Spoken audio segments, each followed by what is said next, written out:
Hello, bonjour, je vais parler du prince Harry, on va parler d'une rumeur qui courait, j'en ai déjà parlé dans une vidéo sur la chaîne. C'est la rumeur selon laquelle Mike Tindall aurait été nommé patron des Jeux Invictus. Vous vous rendez compte, c'est tellement ridicule, un mec qui n'a rien à voir avec les vétérans, il serait pris pour représenter ceux-ci et les soutenir. Alors, pourquoi j'en parle aujourd'hui? Je parle parce que un collaborateur du prince Harry, qui se trouve être directeur des Jeux Invictus, vient de dire ce que les fans de Meghan Markle avaient dit dès le début, et le prince Harry avait dit dès le début, c'est que c'était une rumeur.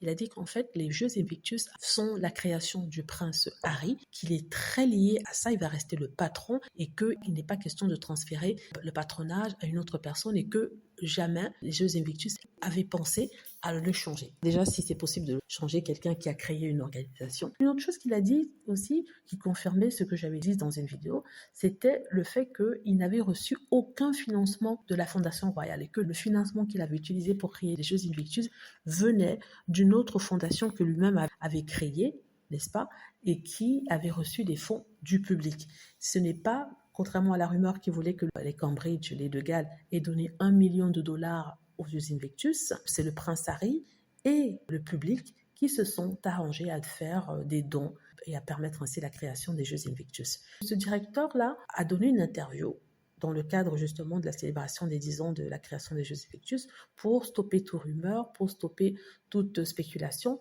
Et pour ceux qui croyaient dur comme fer que le prince Harry perdrait son patronage, vous vous trompiez. C'était quand même assez idiot de penser une telle chose, d'autant plus que ça vient d'une femme qui passe son temps à raconter des balivernes, des idioties, et qui ne se sont jamais avérées vraies. Je parle de Angela Levin. Donc, si vous croyez en ce que dit cette femme, c'est que vous êtes vraiment naïf. Voilà, dites-moi ce que vous en pensez. J'espère que vous avez aimé la vidéo. N'hésitez pas à cliquer sur like si c'est le cas, à vous abonner pour plus de vidéos et à cliquer sur la petite cloche afin de être averti lorsque je poste une nouvelle vidéo. Merci.